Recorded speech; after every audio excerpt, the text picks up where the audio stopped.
Hello, friends. Good evening and Jai Hind. I am Major Mohammed Ali Shah. I have the proud privilege and honor to be in conversation with a gentleman who needs no introduction at all. You all know him. He's a renowned international personality. Yes, I'm talking about Lord Meghnad Desai.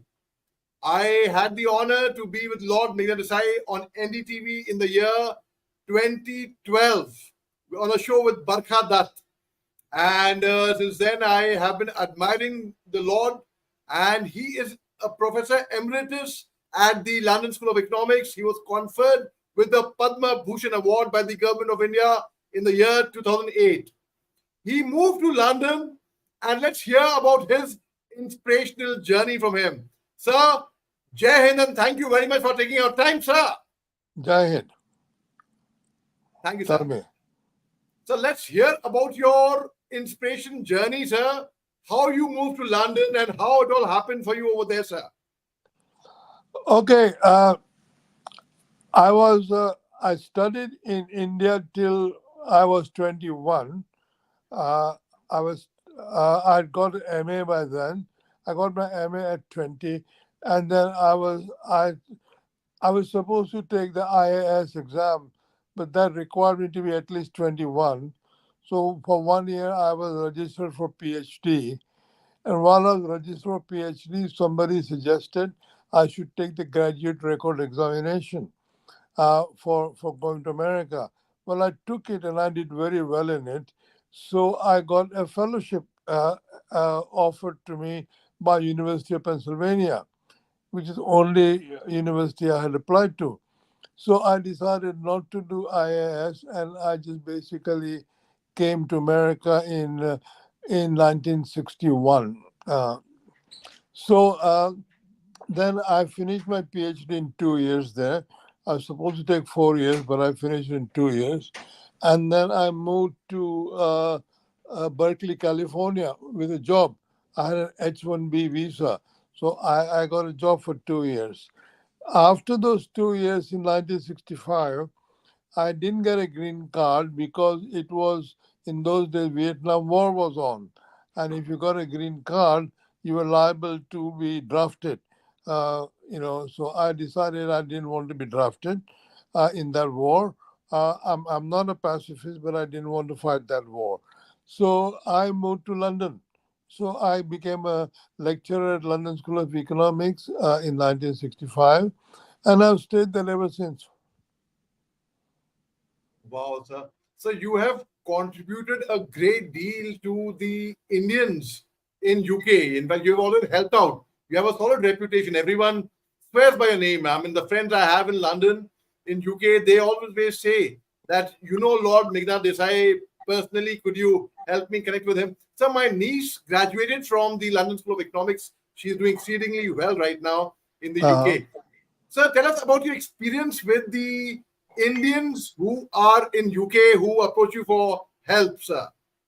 Well, there is now a large community of Indians who are permanently here. After all, we had a prime minister who's the third generation uh, British person, but of Indian origin, and we have now had cabinet ministers who are Indian born, and things like that. So, so when I came in 1965, there was some novelty about being Indian, and there was sort of thinking about racism and so on.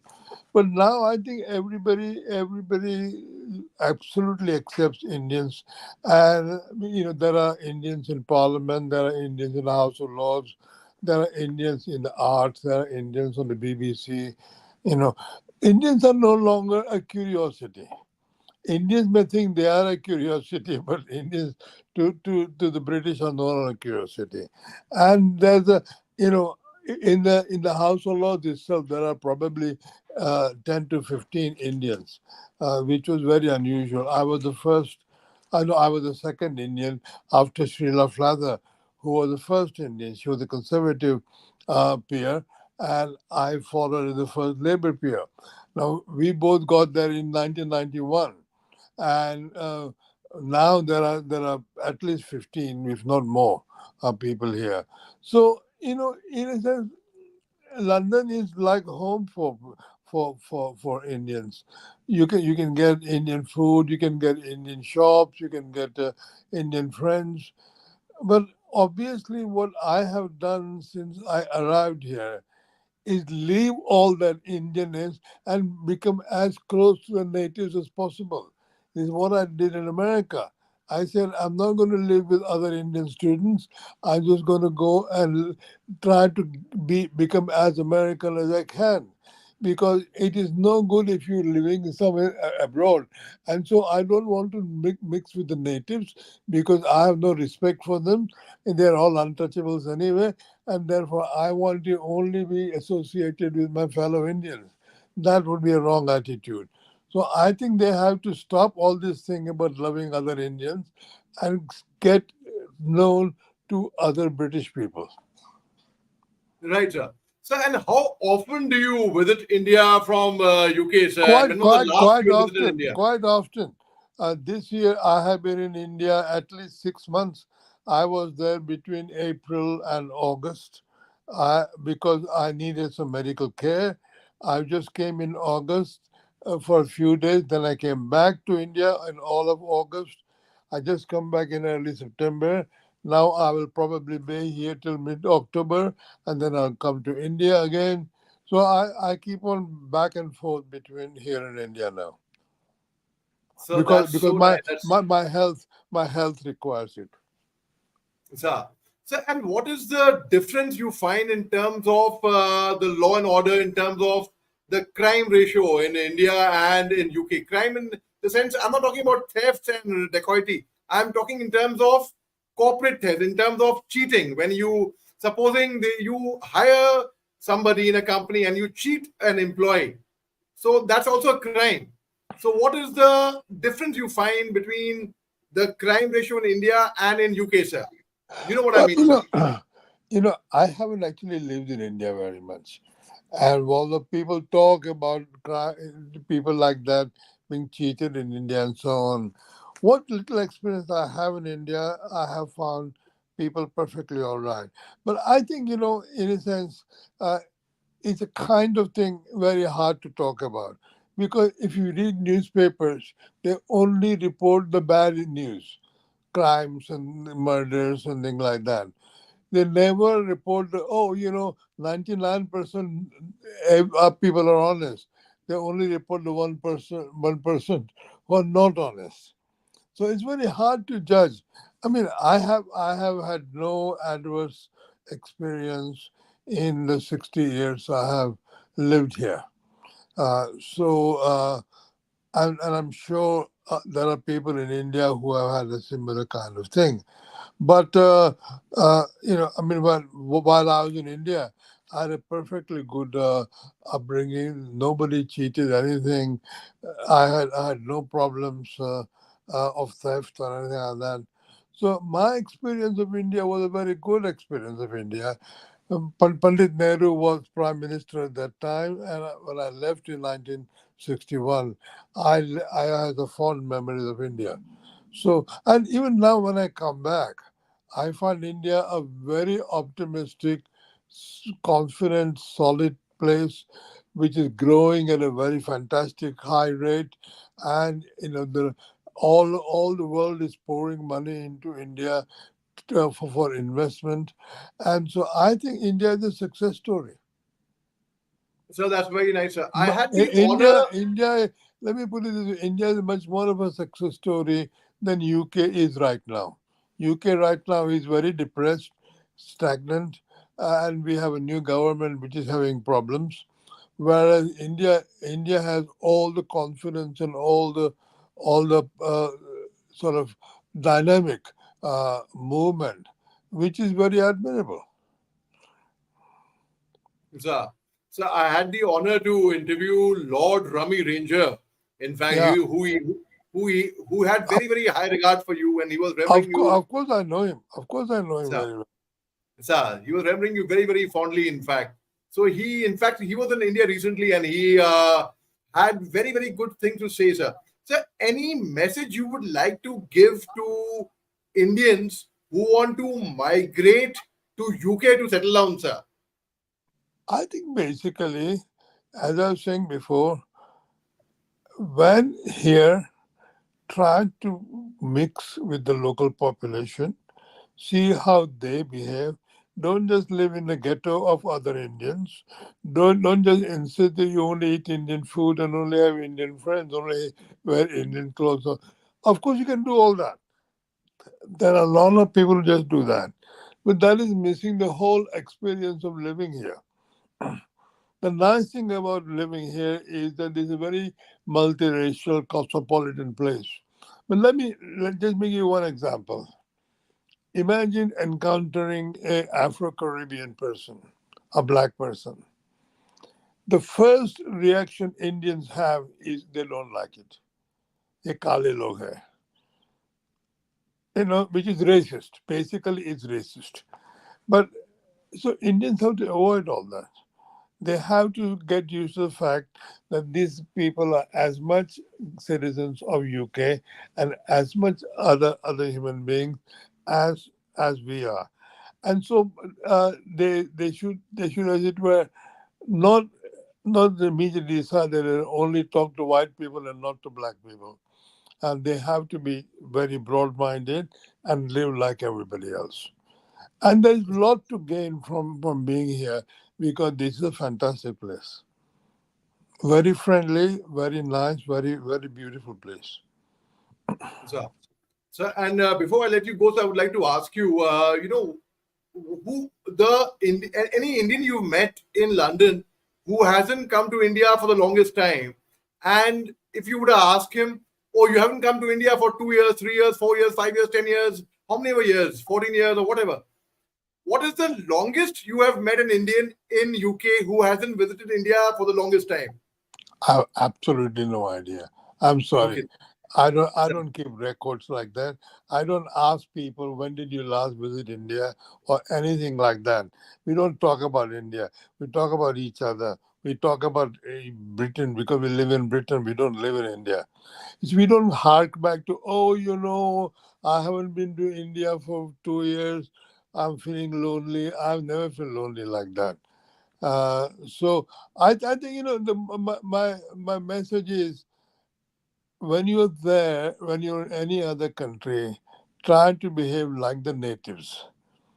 Respect the natives and try to respect the way of living, and try and see if you can live like the people who live there. It's their country you are in. This is not your country. You have to become like one of them.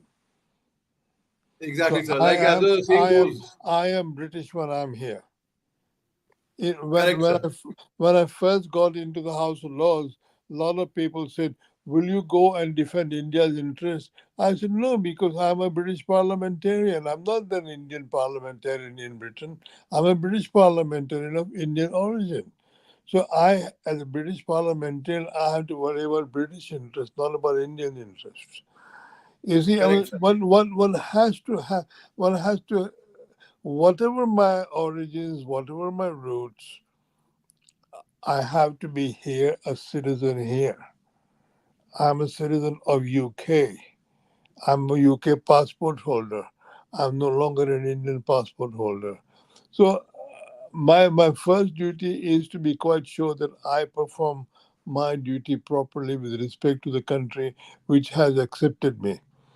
And I have all my life quite genuinely never faced any racist discrimination ever. That's so heartening to hear, sir. I'm so happy to hear that. That's such a. So I hope all of you that are listening, No, you that see, Lord I Desai tell you what. says, No, I tell you what it is. I came here from US. I didn't come here from India. So I'd already adapted myself to living like an American, having those sort of habits, those sort of way of speaking English and so on.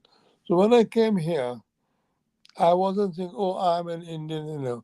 I was somebody who had been to another country, tried to learn their culture, and so I was prepared to learn another culture. and that helped me because basically that's how you make friends. So immediately I had lots and lots of friends in UK, not not many Indians. That's very true, sir. So, my father was the vice chancellor of the Aligarh Muslim University, Oh, how and nice! so they have Congratulations. a riding club. His horse's name was Dinah. Yeah, So King Charles, that time he was Prince Charles, when he was to come to India, he was to visit Aligarh Muslim University. And so we were like the vice chancellor's horse's name is Dinah. So we said, yeah, let's. So there were a lot of arrangements made for the Prince Charles, for the Prince to come in. I was in Bombay at that time. I had made arrangements yeah, to come to Aligarh, and we were so excited about it. But anyway, ultimately that visit didn't happen. But the good news is when we got the whole India was celebrating when Mr. Rishi Sunak was sworn in as the Prime Minister of Britain. But of course, yeah. he's a Britisher, Sure. but at the same time, it was psychological happiness for us, sir. Well, I knew Rishi Sunak before he became prime minister, because uh, he and his family and his father-in-law had helped with the Gandhi statue in London in Parliament Square, which I had created a charity trust to have that. I created a charity trust on request from uh, Prime Minister David Cameron. So I set up a charity trust, and most of the money came from India. Uh, among which was Rishi Sunak's father-in-law, and he was very generous and very helpful. So I had got to know Rishi Sunak before before he became a politician, and I followed his career, and then it's good for him that he actually showed that doors can be opened to people from any. You see, basically, he is a third generation person, so he is actually not Indian. He is from a family of Indian origin, which had gone to Africa from India anyway, and from Africa come to UK. And like many Indian families went to Africa and things like that. So I think the interesting thing was while everybody in India was excited that, oh, an Indian had become prime minister. The interesting thing was that he actually, yes, he was Indian origin in some way, but he was basically a sophisticated British young person. And we were judging him, well, the whole public was judging him, not on whether he's Indian or not, but whether he's a competent prime minister or not. We didn't care where he came from. We wanted to see how he performed as a prime minister. And I think so he lasted longer than Liz Truss and some other prime ministers. And he tried his best, but of course his party lost. Now, in a sense, I think the remarkable thing is that he all the way through behaved like a British prime minister. And that was very important that he had to behave like a British prime minister, yes, of Indian origin. But he couldn't suddenly start saying, "Oh my God, what is this country? I want to go back home." None of that. I mean, he obviously visited temples and all that, which you have to. As a politician, you have to visit temples. I mean, as an elected politician, not people like me who are unelected politicians.